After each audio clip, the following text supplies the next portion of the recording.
الشتاء والصيف فليعبدوا رب هذا البيت الذي أطعمهم من جوع وآمنهم من خوف.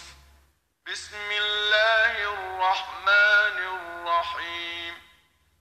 أرأيت الذي يكذب بالدين فذلك الذي يدع اليتيم ولا يحض على طعام المسكين فويل للمصلين الذين هم عن صلاتهم ساهون الذين هم يراءون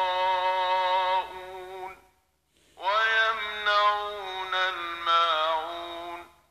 بسم الله الرحمن الرحيم. إنا أعطيناك الكوثر فصل لربك وانحر إن شانئك هو الأبتر.